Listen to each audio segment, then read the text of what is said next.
Dad shouted, "Get out and never come back." So I left quietly.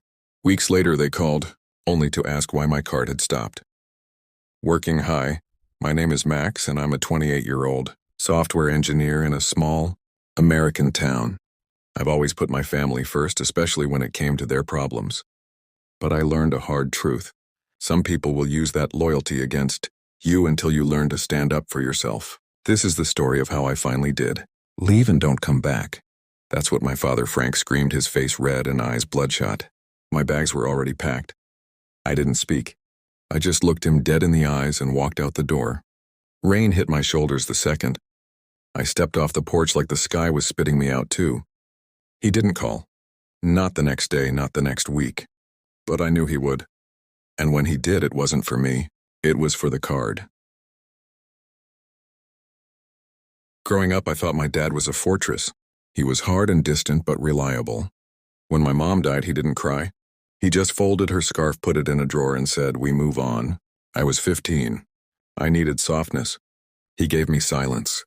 Still, I obeyed. I got the grade, stayed in line, and earned my scholarship, my own job, my way out. But when he called and said, "Come home just for a while," I listened. He said he needed help with bills. He said the house was falling apart. He said I was the only one he trusted. I moved back in. I paused grad school and took a better paying job nearby. For a while it worked. He played nice. I paid rent, bought groceries, and even added him to my credit card just for gas and medicine. But he always wanted more. The betrayal wasn't loud. It was slow. First, it was $40 at a liquor store. Then $300 at a casino I didn't know he visited. Then came the overdraft notice. $2,000 was gone. Auto payments bounced. My savings drained. I checked the logs. Every charge was linked to his number, his face at the ATM, and his signature on receipts. When I confronted him, he laughed. "You live under my roof. What's mine is yours, and what's yours? Well, I gave you life, didn't I?" I didn't argue, didn't yell, didn't cry. I just nodded and started planning. First thing I did was stop using the shared account. I moved my direct deposit and locked the card. He didn't notice at first. I let the tension build. I watched the beer bottles pile up again. I watched the charm fade. One night I heard him on the phone. He's just a spoiled brat. He'll come crawling back. Always does. That's when I knew he didn't need help. He needed control, and I was done giving it to him. The final straw came one Thursday night. He asked for my car keys and said he was running errands. I said no. That's when the rage snapped. He threw the remote and it missed my face by inches. He roared, "Get out of my house and don't come back." So I did. I stayed at a friend's place. I filed a fraud report and got the charges reversed. I told the bank I had been manipulated and coerced. They believed me. I canceled every card, froze the account, and reported the address as compromised. 2 weeks later, I got the message. Card declined.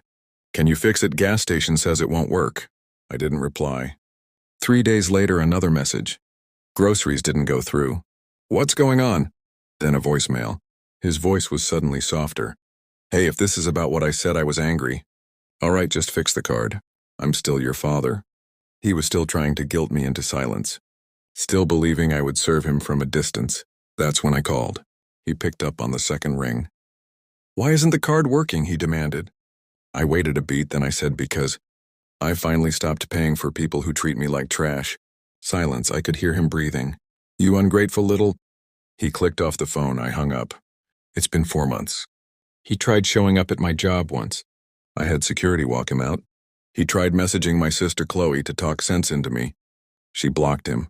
It turns out when you stop giving abusers access, they lose their power fast. Now I'm back in grad school, living in a tiny place, but it's mine. There are no footsteps stomping overhead. No shouting, no slammed doors. Just me, my peace, and the sound of nothing being taken from me. Some nights I think about that last look he gave me right before I stepped out the door. He thought he had won. He thought he could break me like always. But what he didn't see, what none of them ever saw, was how quiet revenge really is. No yelling, no spectacle, just silence. And a card that will never swipe again. If you love listening to deep, emotional, and shocking Reddit stories that make you think, cry, or sometimes even laugh, then this channel is just for you. Every story here is shared with the purpose of bringing real experiences and powerful lessons to life. Your support means the world to me, and it helps this channel grow so I can keep bringing you more stories every single day. So don't just watch and scroll away. Hit that subscribe button, turn on the notification bell, and become a part of our growing community where we share thoughts, lessons, and reactions together. And remember, your comments matter. Share your opinions, your own experiences, or the lessons you take from each story. Who knows, your comment might inspire someone else too. Subscribe now, stay connected, and let's dive into the world of unforgettable Reddit stories together. Thanks.